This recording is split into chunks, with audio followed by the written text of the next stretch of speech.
Instituto Nacional de Antropología e Historia. Secretaría de Cultura. Gobierno de México.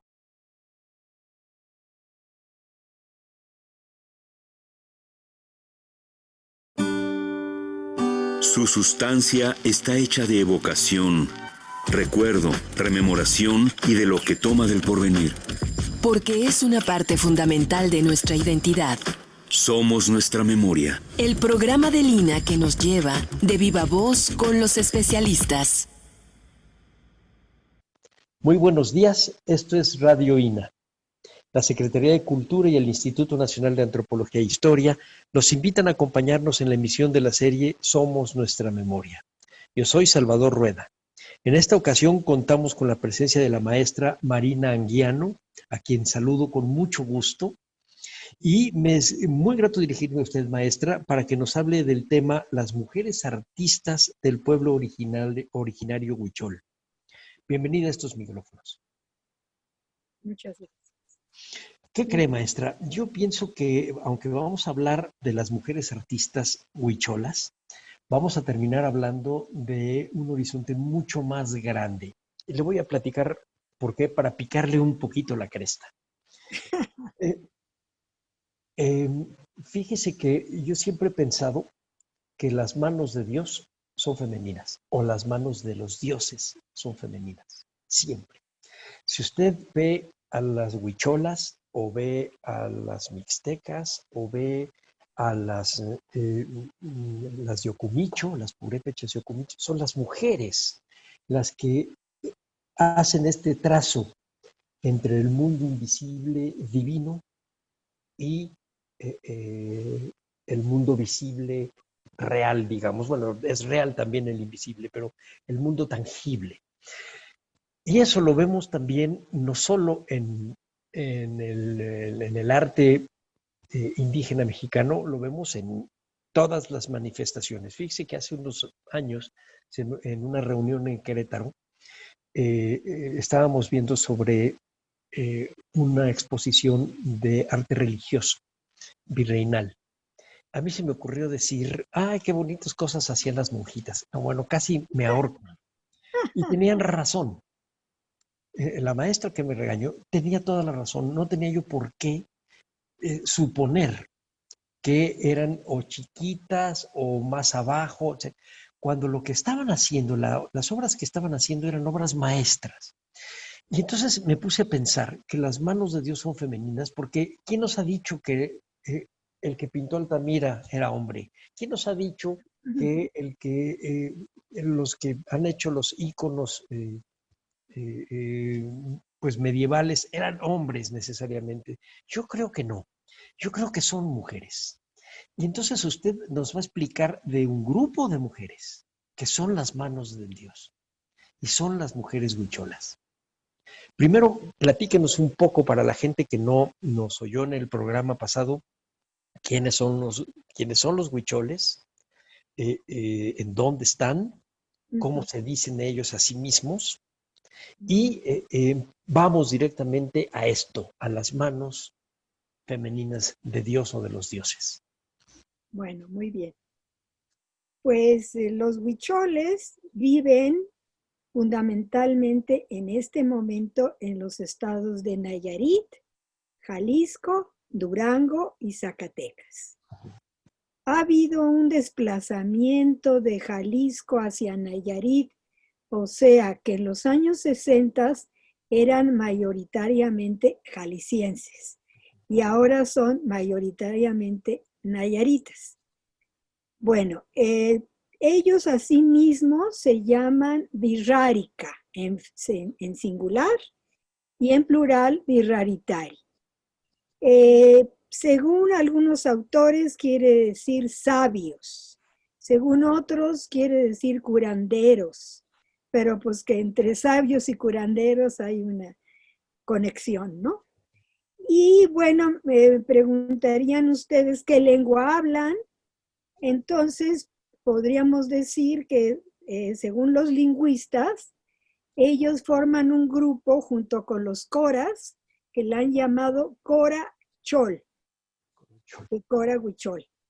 pero a su vez dependen de la gran familia lingüística yuto-azteca, que se llama yuto-azteca porque va desde Utah, Estados Unidos, por donde está Salt Lake City, hasta Centroamérica. Entonces, estos dos grupos, coras y huicholes, dentro de lo que cabe, son los más emparentados lingüísticamente, pero eso no quiere decir que su lengua sea igual. Son raíces semejantes, ¿no? Pero son dos lenguas, las de coras y huicholes. Bueno, preguntarían también cuántos huicholes se estima que viven. Sabemos que el censo de este año pues fue muy, dijéramos, problemático porque se estaba haciendo cuando vino la pandemia, pero bueno, habrá resultados, pero se hizo un censo intercensal, es decir, entre el del 2000 y 2010 y 2020, se hizo uno en 2015 y se calculó que eran 52,500 huicholes en los 4 estados. Pero también lo que hay que recalcar es que hay huicholes en todos lados, porque ellos son muy viajeros, llevan lo que ellos producen, lo llevan consigo, entonces se pasean y venden. Entonces, y aquí algunos ya radicados aquí en la Plaza de los Artesanos, o no sé, Palacio de los Artesanos, en Coyoacán, hay ya 2 puestos ahí de huicholes que viven en el Estado de México y van hasta Coyoacán a vender, ¿no? Pero bueno, y luego van a la sierra también, ¿verdad? Sí, más o menos sería un panorama, ¿no? Y la vez pasada platicábamos también de aquellos que viven ya en los Estados Unidos. Efectivamente, sí. La geografía de los huicholes, digamos desde el punto de vista nuestro, abarca estos 4 estados, más las migraciones y las idas y venidas que es un grupo pues muy viajero, como usted lo dice, de pies muy sueltos. Sí. Y también nos platicaba usted la entrevista pasada un poco de la geografía propia de ellos, a donde hacen toda esta peregrinación, que no es transhumancia, sino es ya una peregrinación con fines rituales hacia general, sí. Bueno, Real de 14. A Real de 14. Pero pero ahora me gustaría que nos platicara qué llevan encima para hacer esa peregrinación, porque ahí es donde vamos a entrar al arte de huichol y a lo que hacen las mujeres. ¿Qué llevan consigo? Bueno, llevan su traje tradicional. En esa ocasión, el traje bordado, que vamos a ver en las fotografías también que ya les hice llegar, y del bordado que les voy a hablar. El traje que es mujeres ya también ahora, ¿no? Pero los hombres llevan su camisa, su pantalón, su capa, todo ricamente bordado en manta, sus huaraches, llevan unas bolsitas muy bellas que a su vez ahí pueden guardar peyote, tabaco silvestre, que también es ritual, y su sombrero, el sombrero muy decorado, y unos canastos para recolectar el peyote. Sería así como básicamente algo para semicocinar, porque están en abstinencia, entonces casi no comen, no toman sal, no toman agua. Entonces es muy poco lo que llevan en sí, aparte de lo que llevan puesto.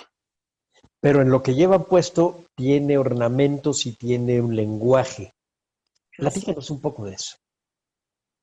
Bueno, se me está adelantando. Pero, bueno, podemos irnos un poquito para sí, atrás. Sí, porque yo tenía una pregunta que agregué, que ¿cuál es la iconografía? Empecemos por la iconografía. Bueno. Bueno, Bueno, voy a sacar mi acordeón de la iconografía. Bueno, yo digo, y pues la gente se me queda viendo así un poco rara, que el traje de los huicholes, mujeres y hombres, el original, no el que ya usan, que son de telas compradas, pero para sus fiestas siguen usando el de manta bordada, es un códice. Usted, y ahora te hablé de usted, usted que es historiador, ¿qué valor tienen los códices? Ellos son como códices ambulantes, porque está plasmada su cosmovisión. Ok. No cualquiera la puede reconocer, sino la reconocen las que lo hacen y el motivo y los chamanes y pues la gente que ya tiene un conocimiento mayor de su cultura. Vamos a ver cómo se llega a eso, pero bueno, está bien empezar por la iconografía. Bueno, entonces yo ponía que tanto de textiles bordados, que es diferente a los tejidos, que vamos a ver que tengo fotos de eso muy diferentes.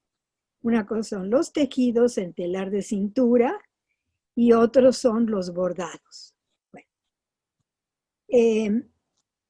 esta iconografía es muy variada y también se representa en los objetos de Shakira. Bueno, ¿qué es lo que más se puede decir que representan? Representan serpientes de diferentes tipos, que vamos a ver por qué, pero los dejamos ahorita como una incógnita, el por qué estas serpientes, ¿no? Vamos a mencionar solamente 3 serpientes, que son muy importantes. Una que tiene, todas estas 3 tienen connotaciones rituales, y en sí son deidades también, ¿sí?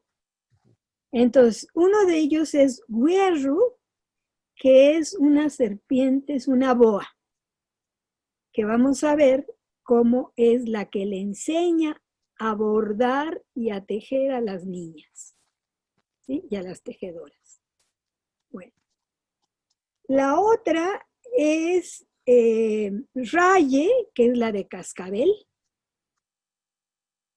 que muchos huicholes en sus instrumentos de poder, además de las plumas, le amarran un crótalo de cascabel. Sí. Ahora, esto es dentro de mis investigaciones telefónicas y en WhatsApp y por correo, pues he aprovechado también la pandemia para no pararme, ¿no? Yo tenía mi proyecto para ir a campo, pero pues no es posible. Entonces ahí me platicaron, y va ligado con lo primero que me preguntaste de la peregrinación. En esa peregrinación se está recreando un mito, es la recreación de un mito, esa peregrinación, de cómo surgió todo esto y cada uno de los elementos, que pueden ser 10, 15, 20, está representando a una deidad. Entonces, por eso tienen que ir muy sagrados, con mucha abstinencia de todo tipo, porque están representando a una deidad, ¿no? Pero va en general 1 o 2 maracate, que son los chamanes. El nombre maracame es el nombre huichol en singular, y en plural es maracate. Entonces, por ejemplo, también va aquel que está empezando a entrenarse o lleva 1 o 2 años, porque la peregrinación mínimo debe ser 5 años seguidos, mínimo. Entonces, se considera afortunado aquel que se está entrenando y se encuentra una víbora de cascabel. Digo, yo me daría pavor, pero o sea, las concepciones de las culturas, ¿no? Entonces se encuentra una víbora de cascabel y le quita el cascabel, y con la sangre que salió, ya sea que él mismo se pinte o le pinte el chamán, le pinte una raya en el carrillo derecho en la muñeca y en el empeine por ahí, más o menos, con esa sangre, ¿no? Y entonces ya se considera que está iniciándose, que esta víbora lo protegió y él ya tiene el don para ser chamán, ¿sí? Entonces vean lo importante que son estas serpientes, ¿no? Bueno, la otra pertenece a la diosa del maíz azul, porque el maíz es de 5 colores y cada color está representado por una muchacha maíz, una deidad, ¿sí? Entonces, esta serpiente, que es de la diosa del maíz azul, que es el más sagrado, se llama Haiku, esta serpiente. Y bueno, por ejemplo, Lumholtz, el primer, no era antropólogo propiamente, era quizá un naturalista o algo así, noruego, que fue en los principios del siglo XX, finales del XIX, dice, cualquiera que sea el diseño aplicado en una faja de los hombres básicamente o de mujeres, siempre se interpretará como representación de las marcas dorsales de una piel de serpiente. Y ahorita vamos a ver por qué. Y a la faja misma como una víbora, por la forma. También las pulseras y las cintas para el pelo, que se ponían mucho, ya no se ponen casi, se consideran serpientes. Eso nos lo dice Lumholtz en 1900. Bueno, después, entonces decimos, para concretar, son 3 serpientes mínimas, ¿verdad? En la iconografía lo vamos a encontrar. Después vamos a encontrar el venado, que es el animal totémico por excelencia. Se le designa, por ejemplo, con términos de parentesco. Se le dice bisabuelo cola de venado, hermano mayor cola de venado. No olvidemos que así como los maíces son de 5 colores, los venados hay, según su cosmovisión, 5 colores de venados. El más sagrado es también el azul, el venado azul. Bueno, y están asociados a los puntos cardinales. Todos estos venados se plasman vamos a ver, en bolsas, en vestidos, en joyería, en la capa, en todo esto, ¿no? Bueno, otro animal de suma importancia es el águila, que algunas veces se representa con doble cabeza. Entonces ha habido mucha discusión si esta doble cabeza es un águila que llegó ahí porque es el águila de los Habsburgo o qué pasa. Ellos quizás lo han olvidado y te dicen que tiene 2 cabezas para que vea para todos los lados, porque está vigilando. Y voy a contar una anécdota para hacer las cosas más ligeras. Cuando empezaron ellos y yo les seguí a volar en la sierra, porque no había otra manera de penetrar más que a lomo de mula o caminando. Entonces hubo unos aviones que ya hablamos la otra vez del plan Wicot, los Beechcraft, y entonces yo de malilla les pregunté, oye, y tú te subes al avión, ¿no? ¿Y qué pasa con el águila Huerica Guimari? ¿No se topa el avión con el águila? Y entonces te contestaban, no, ella está más arriba. ¿Sí? Porque los huicholes, además de ser paseadores, de integrarse a la cultura occidental de muchas maneras, tomando muchas cosas positivas y también negativas, ellos son muy tecnológicos. Entonces ellos adoptan el primer tocadiscos, el celular, Relojes de esos todo. digitales, sí, me acuerdo de eso. Entonces ellos son muy, muy tecnológicos. Entonces, a pesar de eso, el águila sigue siendo sagrada, ¿no? Bueno, hay otros animales representados.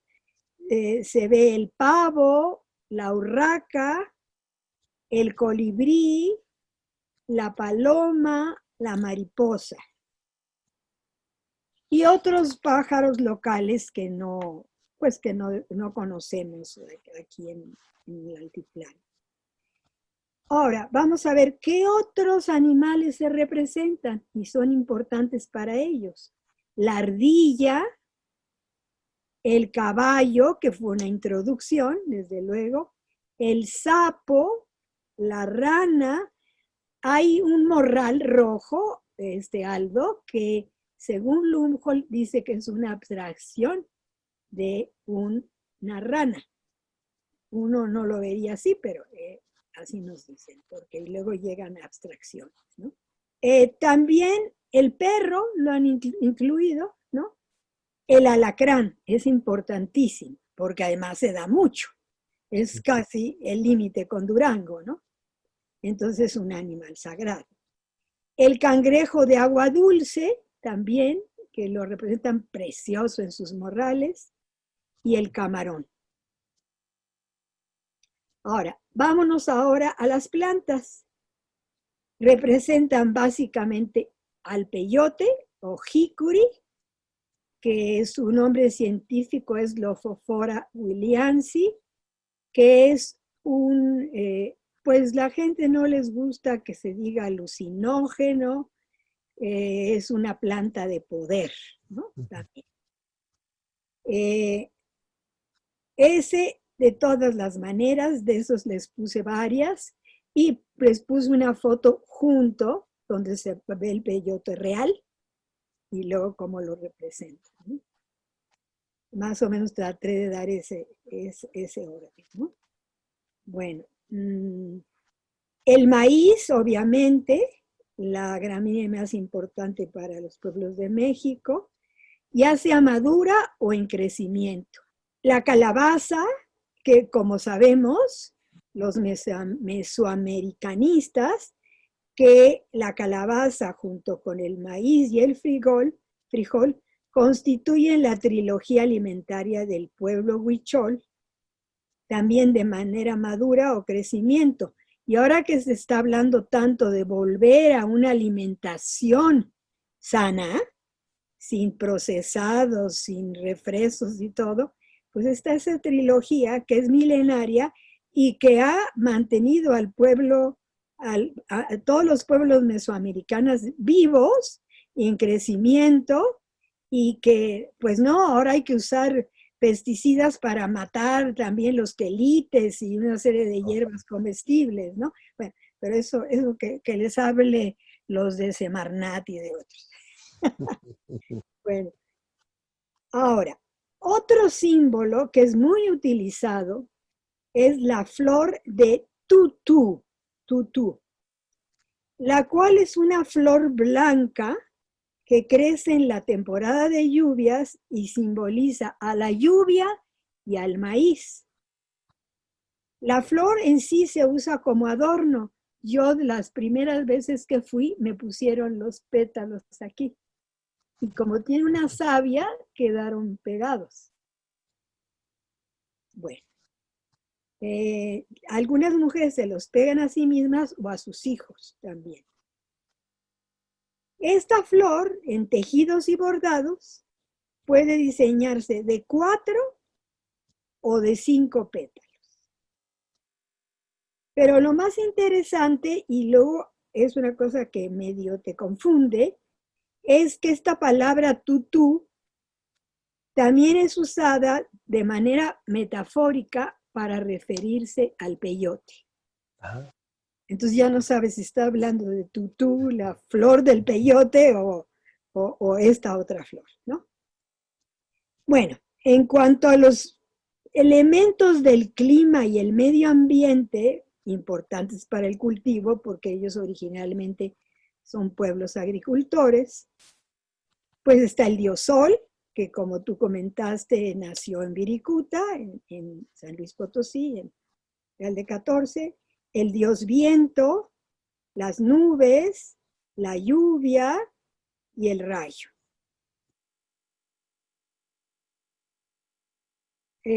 Luego también hay algunos otros objetos rituales que están asociados a las deidades, que serían las jícaras, que la vez pasada no vimos y que en las fotos que les mandé hay una muy, muy bella, hecha de Shakira.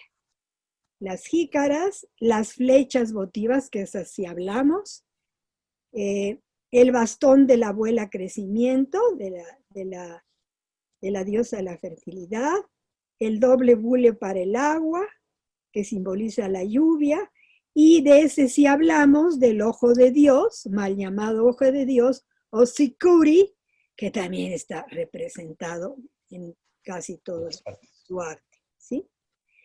¿Qué es el Sicuri? Pues es un quincunce, porque es el punto de en medio y los 4 puntos cardinales. Sí. Uh-huh. Pero a ver, maestra, ya habíamos también platicado que era un universo muy poblado, es un universo que no tiene vacíos. No. Pero en este caso, además, se trata de concebirlos todos con un programa icónico. No se trata, yo recuerdo muy bien, eso nos lo platicaba alguna vez Alicia Olivera hace muchos años, cuando nos manejaba la diferencia entre los textiles huicholes y los textiles coras. Nos decía que aunque está profusamente poblado, no está desordenado. Tiene sus violencias y todo lo demás, pero no está desordenado, las cosas están en su lugar. Y ese lugar está pensado por las mujeres que lo están haciendo. Platícanos un poco el proceso, ¿dónde lo hacen? ¿En sus casas? ¿O se juntan ellas? ¿Lo hacen individualmente? ¿O lo hacen las familias? ¿Cómo lo enseñan? Platíquenos el proceso de hacer de esas manos las manos de Dios. Sí, bueno, yo quisiera señalar, como dije anteriormente, que las mujeres tienen que escoger a un animal compañero. Y puede ser este hierro, que es esta serpiente boa, puede ser el monstruo de Gila, o puede ser lagartijas de diferentes tipos, pero muy coloridas y con muchos diseños, ¿no? Entonces, ¿qué pasa? Las niñas desde que tienen 6 años, se les entrena para ser tejedoras y bordadoras, pero dijéramos, primero, lo más sencillo es bordar dentro de lo que cabe, y ya tejer son palabras mayores, ¿no? Entonces hay varios mitos que registramos sobre la manera de cómo aprenden ellas. Voy a leer una partecita porque es muy largo. Una de las diosas del maíz, la maíz que le llaman la muchacha maíz pinto o moteado, no sabía tejer, ni bordar, ni dibujar. Y su papá le dijo que había llegado el tiempo de salir a buscar a una serpiente, a Hierro, a esta serpiente boa, para que la enseñara a tejer. Y entonces, ¿qué hizo? Después de que la captura, el padre la toma con sus manos y le dice de esta manera a su hija: te paso a Simalacoa, que es otro nombre, por la cintura, para que te enseñes a tejer fajas. Te la paso por el cuello para que hagas cintas de los morrales. Te la paso por las caderas para que hagas estas bolsitas que llevan los peregrinos. Te la paso por las muñecas para que hagas pulseras. Y te la paso por los dedos para que hagas anillos. Y te la paso por la cabeza para que hagas cintas de la cabeza. Esto tenemos muchas referencias, esta antigua, otra real, otra muy, muy contemporánea, que me gustaría leerla dice, yo me acuerdo, esto me dijeron también por teléfono, porque estábamos haciendo esta ponencia, esto es parte de una ponencia. Yo me acuerdo que Guierru estaba en el techo de la casa de mi abuela, y mi abuela dijo, hay que curar a las niñas, escuchen, curar. ¿Qué significa? Es otro concepto que el nuestro de curar, ¿sí? Hay que curar a las niñas. ¿Por qué? Porque están impuras, tienen algo negativo, entonces hay que curarlas para que puedan ser unas buenas artistas, ¿no? La agarraron de la cabeza y la cola y la pasaron por diversas partes del cuerpo de las 3 niñas que estábamos ahí. Eso me lo dijo la informante, que es mi amiga. Mi tío Miguel nos hizo la oración junto con mi abuela y finalmente se le soltó y se le dejó ir con agradecimiento. Mi abuela dijo así, porque no es casualidad que Guierru haya aparecido así en la casa. Nos curan para poder bordar y entender el mensaje. Ahora, hay una pregunta que tú hiciste al principio y que va muy acorde a esto. En general, aunque hay excepciones, los chamanes son masculinos, son hombres. Hay una que otra. Yo conozco 2 en todo el tiempo que he ido por ahí. Pero hemos llegado a la conclusión que el camino de la mujer para conectarse con lo sagrado es el arte, el tejido, el bordado, la chaquira y ahora las tablas, porque les agregué tablas donde ya las mujeres era como que era un arte de los cuadros de lana como muy masculino. Ahora ya hay mujeres que hacen cuadros. Entonces, es un entrenamiento paralelo. El del chamán es más mayor, pero también son 5 años. Aquí son 5 años de la niña que debe tener este entrenamiento. Y ella está representando esa cosmovisión. Ella la representa gráficamente. Y el chamán se comunica con esas deidades cantando, curando, ¿sí? Entonces son dos profesiones, ocupaciones que te llevan a lo sagrado.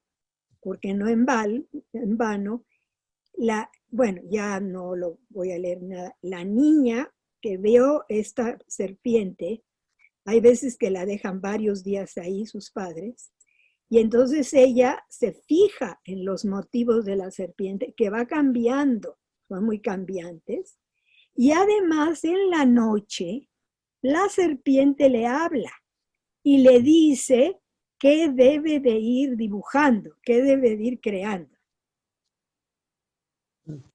A ver, doctora, nada más un poquito para ir, maestra, para ir armando este espacio de lo sagrado. El arte como el camino de la mujer para ligarse a lo sagrado. Se aparece esta serpiente. ¿Qué hay alrededor? ¿Cómo se le aparece? ¿Hay ollas? ¿Está en su cuarto? ¿En dónde está? ¿O está en un espacio especial encontrado por el chamán? No, es muy variable. Ahí, por ejemplo, estaba en el techo de la casa, ¿no? Sí, estaba en el techo, ahí apareció.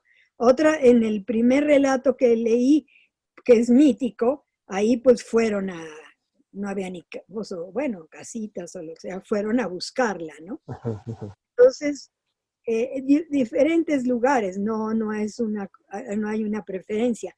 Ellas tejen y se van a ver en las fotos que les mandé, que me costó mucho trabajo encontrarlas, porque metí una de Holanda, de una colección que tienen en un museo de Holanda. Okay.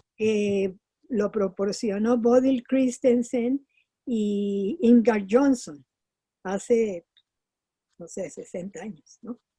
Entonces, ella, su telar es de cintura porque se lo amarran a la falda y a su faja, mejor dicho, va corriendo, ahí lo vamos a ver, y se amarra a un árbol, a un palo, un árbol, ¿sí? Entonces, por ejemplo, aquí en lo que decían, el padre, ya después de que encontró y le pasó a la serpiente, al día siguiente le hizo el telar, ¿sí? Que el telar tiene una serie de piezas que es como el de la época prehispánica, igual que los malacates que encontramos sobre todo de barro, de piedra, de barro básicamente, ¿no? O sea, igual, la lanzadera es de palo de Brasil, nada menos, con la que van apretando, separando, ¿no? O sea, ahí hay reminiscencias pues, de hace 2000 años. Cientos de años, sí. Cientos. Permítame hacer nada más un paréntesis para recordarle a nuestro auditorio que estamos platicando con la maestra Marina Anguiano sobre el tema las mujeres artistas del pueblo originario huichol. Y una vez que ya tiene, maestra,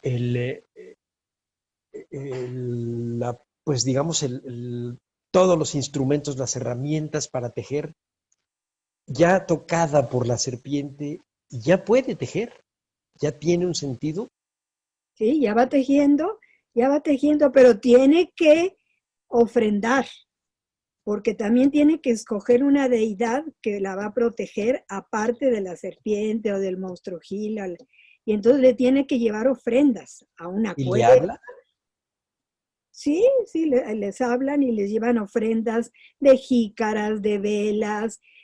Por ejemplo, le tienen que llevar sus primeros productos a una cueva, por ejemplo, sus primicias, ¿sí?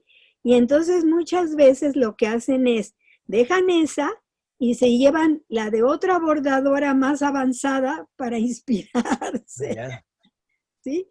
Y al final, yo tengo también en la ponencia, esta es una ponencia, bueno, así es la vida, que ahorita la tendré yo que estar presentando en agosto, en Perú, en Trujillo, Perú. Pero pues obviamente se suspendió. Queda pendiente. Queda pendiente. ¿Qué, además de las ofrendas que usted nos platicó, qué es lo que les dicen? ¿Qué les hablan? Habíamos visto la semana pasada el programa pasado, que la palabra es muy importante, tiene mucho peso. La palabra de un chamán no es como la de cualquier persona. Las de estas mujeres iniciadas, ¿qué les dicen al animal al que escogieron o al dios al que escogieron? Les dan las gracias porque las siguen apoyando, ellas lo van viendo en su progreso, ¿no? Que están dando, y le piden que las sigan apoyando para que se completen. Hay un término muy interesante en los huicholes que es la completud. Entonces, si un chamán te puede decir, mira, yo todavía no soy chamán completo. Y eso le pasó a un amigo mío que le quitaron el poder, creo que hablamos de eso la vez pasada, y después lo ha ido recobrando con las peregrinaciones, porque no solamente van a Viricuta, van a otros 5 lugares mínimo a hacer peregrinaciones. Lugares muy lejanos, que no es cualquier cosa. Por ejemplo, bueno, van a San Blas, los que están cerca de Tepic, pues les queda muy bien, pero los que están en Jalisco, en Durango, pues no. Bueno, pero entonces él decía, yo no puedo cantar, porque las ceremonias de ellos son a base de cantos rituales, en donde el venado azul les dicta en el oído lo que deben cantar, pero no cualquiera tiene la facultad de entenderlo, porque es un lenguaje muy especial, un lenguaje ritual. Entonces él decía, él podía cantar como segundero, le llamaba así. Es un chamán principal y 2 segunderos. Los segunderos repiten las últimas frases Ujú. pero las repiten, no las crean, ¿sí? O no las oyen del venado azul. Entonces él no podía cantar más que ser segundero. Pero su hija, que vino el año pasado a la exposición de los juguetes de los dioses, en su representación, me dio la noticia que ya puede cantar. Ujú. Entonces ya está completo. Pues las mujeres tejedoras y bordadoras también tienen que completarse. O sea, un momento dado en que ya las dan de alta, que ya pasaron por todos los pasos y ya su arte, pues es un arte admirable, ¿no? Entonces empiezan muy chiquitas, ¿no? Y fíjese que, maestra, que siempre me ha llamado la atención por absoluta ignorancia, eh, que hay cosas que venden y hay cosas que no venden. Y usted nota que hay unas con las que se desprenden muy fácilmente, sobre todo en lugares en donde hay mucho turista o en ferias de artesanías. Y hay cosas que te dicen, no, esa no, esa no. Por ejemplo, ciertas cintas, ciertos fajas, pero algunas tablas de Shakira o jícaras de Shakira, sí, cómo no, y te las venden, o unas cintas como esto de Shakira. ¿En qué consiste que sí pueden y que no pueden hacer? ¿Qué pueden vender? ¿De qué pueden desprenderse y de qué no? Bueno, esto ha ido cambiando mucho. En los 52 años que yo he visto, pues ya se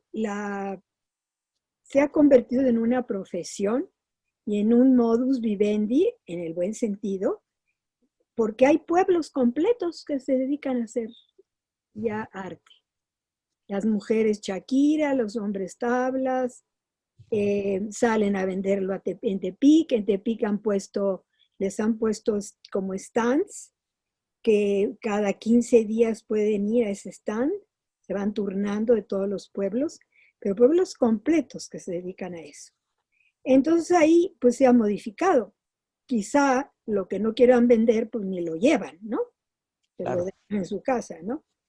A mí lo que me sorprendió mucho que no les puse esa foto, y sí la tenía, del collar de los 100 años. ¿Cómo me lo vendieron que les conté la vez pasada, el collar de los 100 años, ¿no? Pues sí, no sé, tendrían necesidad, les caía bien, qué sé yo. Pues pensaron que lo iba yo a cuidar y sí es cierto, ¿no? Entonces, sí se ha ya medio comercializado. A mí me gustaría que para que no quede cojo lo de Shakira, algo como, ¿dónde está esa pregunta? Bueno, no hablamos de la Shakira casi.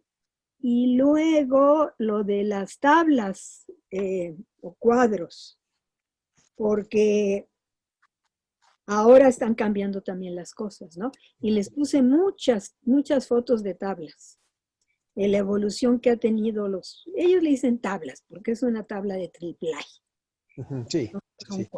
cuadros de lana. Y no sé cómo lo hagan ahora, pero en las épocas en que yo llegué a ir, era con cera e iban pegando las bolitas de Shakira o las cintas de tejido, De de lana. estambre, y le iban dando las formas que querían, pero era sobre una tabla efectivamente de triple A y luego cera Cera de Campeche. de Campeche, cosa Tiene que que tener entonces, una dureza especial, ni sí, muy aguada, ni muy dura. Y lo ¿dónde hacían consiguen con todos las los yemas de materiales? los dedos, así. Ahora ya lo hacen con una tijerita. Ah, ya. Pero, maestra, ¿dónde consiguen las cosas? Bueno, en Tepic hay cera de Campeche. Ahora, ¿y hace 50 años? Bueno, lo primero que vamos a ver las primeras fotos, cuando ya esté editado, lo primero que hacían era con lanas naturales, color blanco, negro y café, de animales que fueron introducidos en la colonia, ¿no? Ajá. Eso es lo primero que se hacía. Después ya empezaron a introducir estambres para bordar. Estambres, no sé si se acuerdan, si llegaron a bordar Gabriela o no, que se llamaba el ancla.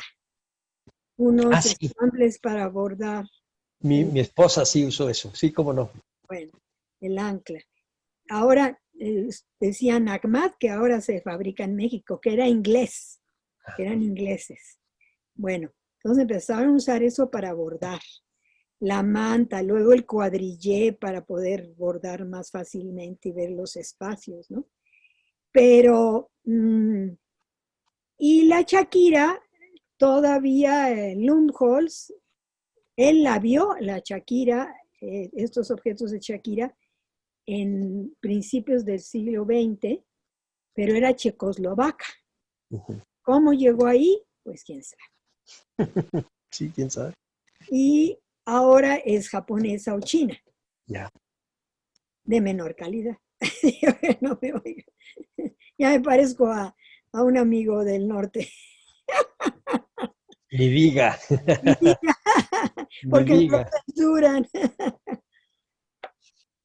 ¿Y hay alguna diferencia en los rituales y en las creaciones conforme van pasando distintas etapas de la vida de las mujeres? Por ejemplo, si son solteras, si son niñas, si ya se casaron, si tienen, están embarazadas, si ya tienen hijos, si ya son madres o abuelas. ¿Hay diferencias en las cosas que tienen que hacer en sus tareas y en su manera de agradecer? Bueno, ellas durante 5 años no se pueden casar, desde que ya tuvieron el don del animal que las apoyó. No se pueden casar. Después, pues parece ser que es una manera de entretener al bebé, porque ella pues hace todo en casa, y entonces el bebé se acostumbra, dicen en uno de los libros sobre las tejedoras, al vaivén, al ruido del telar, ¿sí? Como que lo arrulla, ¿no? Me parece muy bonito, ¿no? Con la lanzadera y todo, el niño está inmerso en ese universo, ¿no? Pero todas estas cosas se están modificando mucho, desgraciadamente. Tienen que penetrar a uno muy adentro para que subsistan todavía, ¿no? Y hombres haciendo Shakira sí hay. Tejiendo nunca he visto a ningún hombre. Sí. Exclusivamente femenino. Sí. Y los tablas o cuadros, que me gustaría volver a ello, agregué unas fotos de cómo ellas empezaron a ser ayudantes de los hombres. ¿En qué consistía? El hombre lo trazaba con un compás, con un lápiz en la cera, compraba veía cuáles eran los motivos y traía los estambres de colores y les iba dirigiendo. Hay una foto muy emblemática que es de José Benítez. José Benítez es el artista huichol que ha llegado al mayor nivel de reconocimiento porque le dieron el Premio Nacional de Arte, Tradiciones Populares, ¿sí? Y Ciencias. Entonces él está ahí, paradito, y mientras viendo cómo las otras están bregando ahí, trabajando con y él está con los estambres que viene de la calle, ¿no? Y está haciendo. Y ahí a quienes ves, a varias de sus mujeres o exmujeres, porque él dice que tuvo X mujeres, hijos de todas, todos muy felices ahí. Hay 4 fotos de este proceso donde están ahí, rellenando, le llaman. Él es el que hace la composición y ellas son las que rellenan. Muy bien. Sí. ¿Y los colores? ¿Qué colores usan? ¿Él los trae, los escoge? Él los escoge también. Entonces, esto que yo fui a ver, por pura casualidad, me tocó verlo en su casa, en una mesa, y estaban trabajando. Después, no sé si en ese mismo viaje u otro, que fui a Tepic, me invitaron a la inauguración del tren eléctrico de Guadalajara. Uh-huh. Y yo no sabía ni a qué iba, pues fue a la inauguración de la estación, pero también del mural. Y era un mural de lanas de estambres de colores, de 60 por 60 cada bloque, ¿no? Y se llama La Semilla del Mundo. Ah, qué bonito. Sí, él era el creador. Sí. Pero ahora, por ejemplo, puse una tabla Solferino, a ver si te acuerdas, Aldo, que está hecha por la nieta de Benítez, pero ya solita ella. Ya se está lanzando como artista ella, la nieta. No he conocido, pero me hablaron que alguna de las mamás de esta, son mamás de esta chica, una de ellas, están ya haciendo tablas muy influidas por Benítez con sus motivos. Él creó un personaje que era mitad venado, mitad hombre, como un venado humanizado. Entonces ellas lo están haciendo, dos mujeres que son hermanas y viven ahí en donde él vivía. Y lo último que vamos a ver en las fotografías es algo insólito, que me tocó también por pura casualidad. Yo soy muy suertuda para tener información.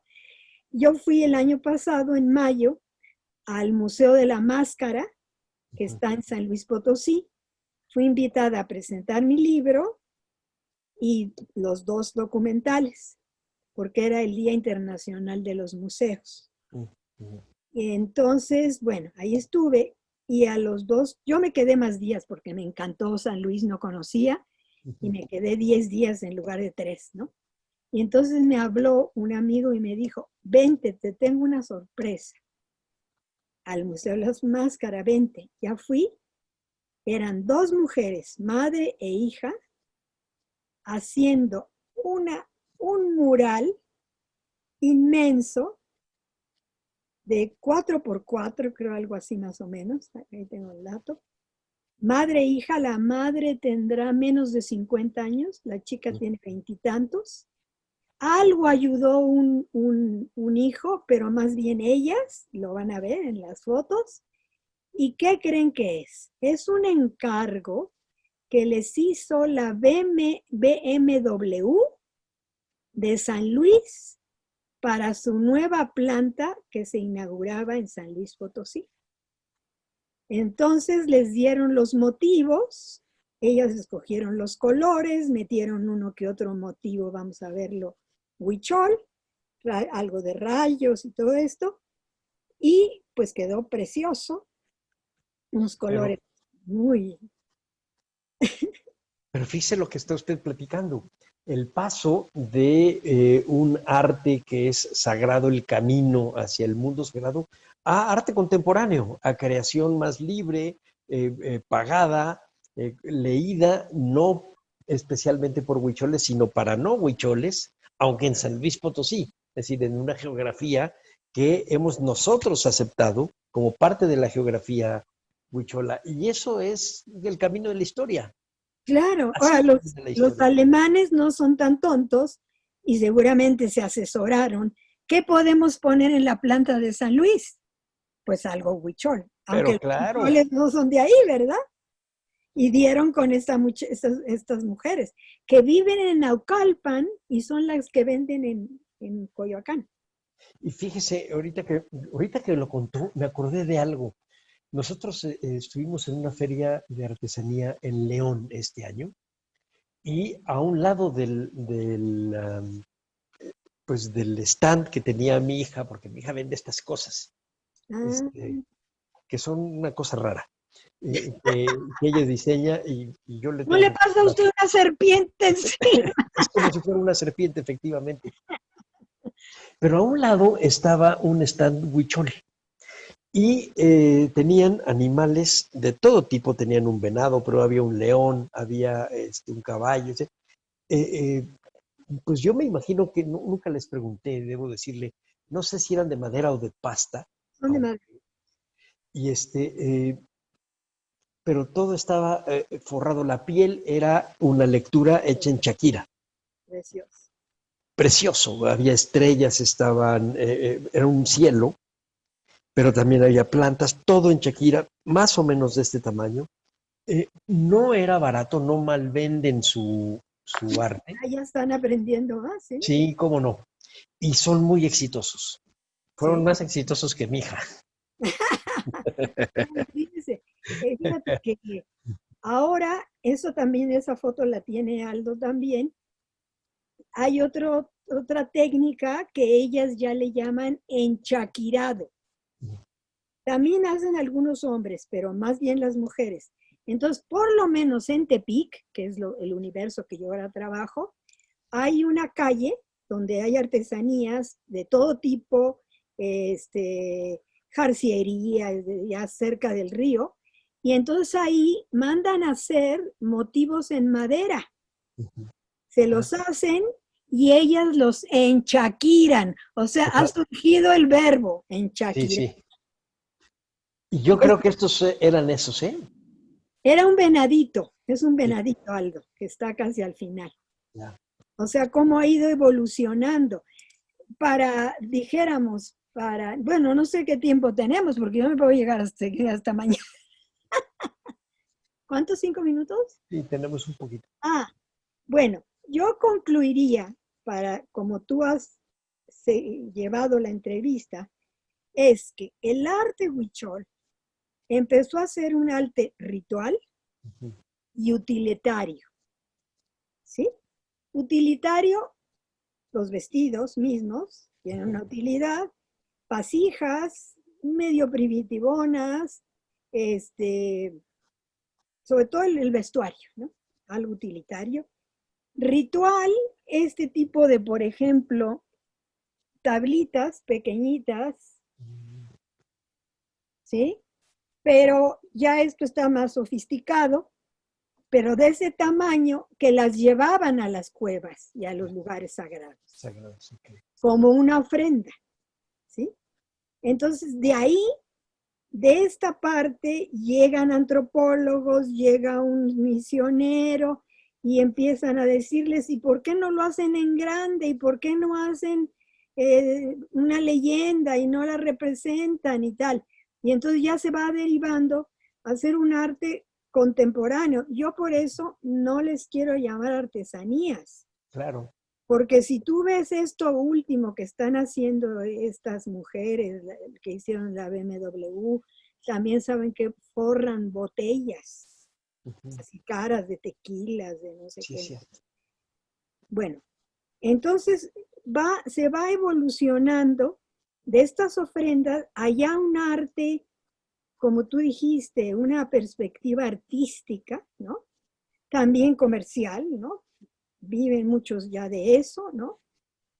Y lo que yo me preocupa más, que ayer lo dije en un encuentro de mi oficina, es los plagios y la apropiación que se está dando del arte huichol, que es muy grave.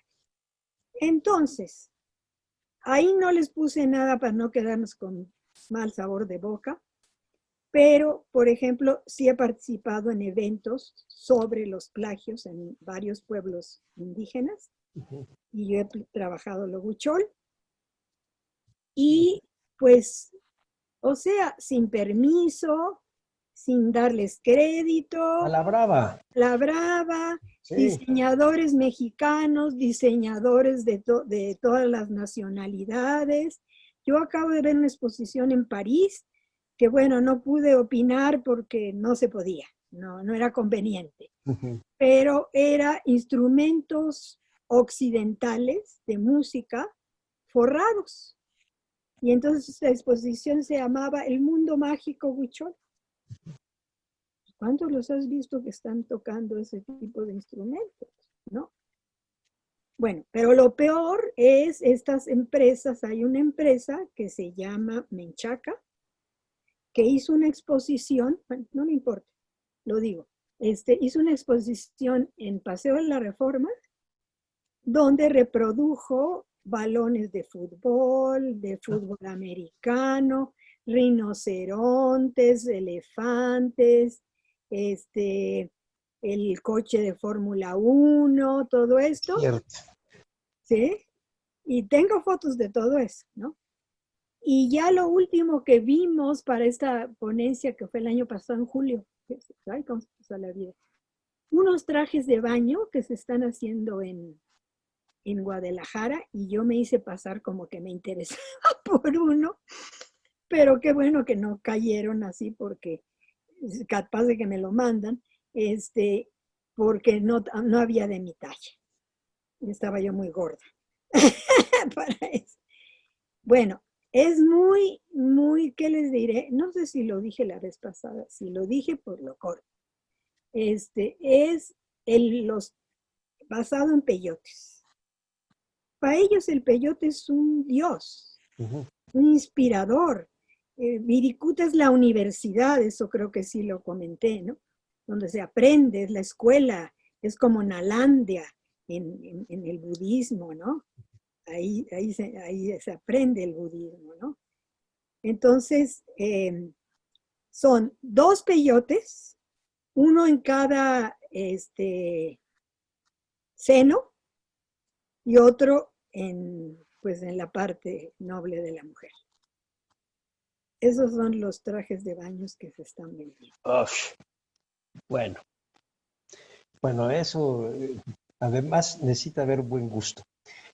Porque, sí, porque yo me acuerdo que la secretaria de Cultura actual, Alejandra Frausto, se preocupa mucho por el plagio, digámoslo como es, de los diseños indígenas en prendas, digamos, de moda, sin dar no solo no crédito, sino no pagar nada. Nada, ni decir es de Tenango de Doria, ni eso siquiera.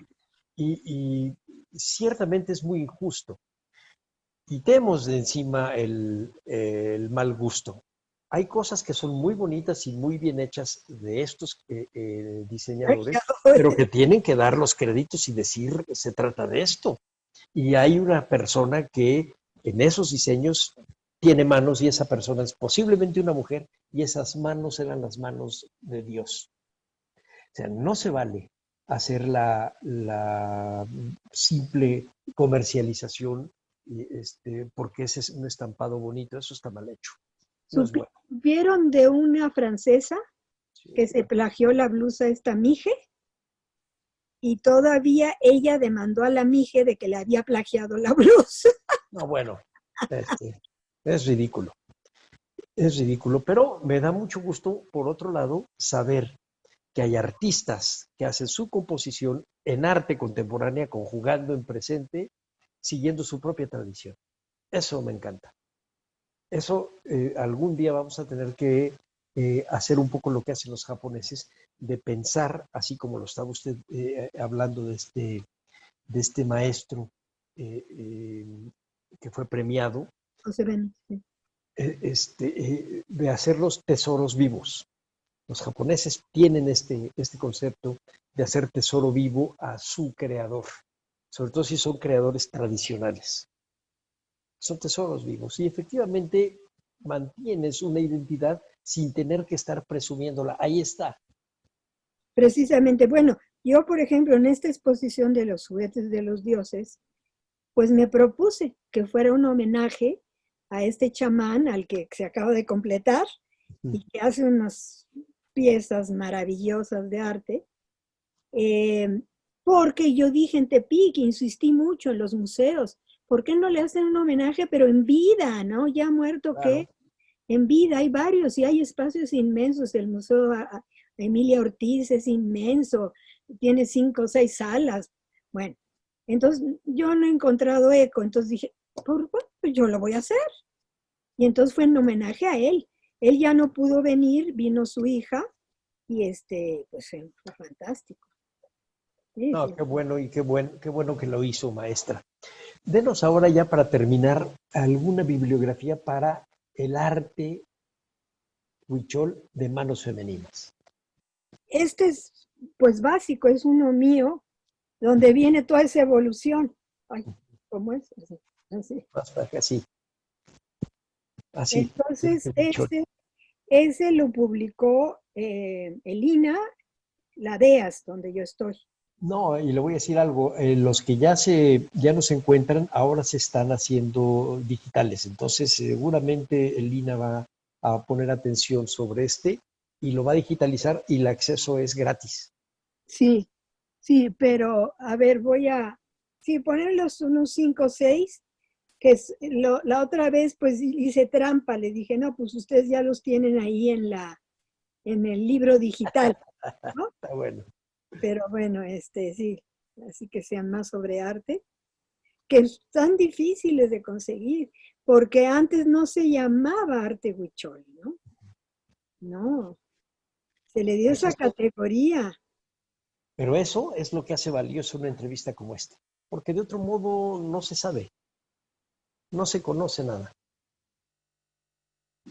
Y entonces de repente empiezan a salir empiezan a brotar estas plantas de la realidad que nos van también armando el mundo, nos lo amueblan. La cultura huichol es muy rica e interminable. Yo Interminable. todos los días digo, o bueno, cada vez que hago alguna pregunta a mis amigos, ahora que no puedo ir, digo, no sé, todos los días aprendo algo. Esto del crótalo que se pinta, no sabía. Ah. Ahora, por ejemplo, esto, y díselo a tu hija. Todos tenemos aquí marcada de nacimiento una pulsera Okay. que no se ve, se llama Matsuwa.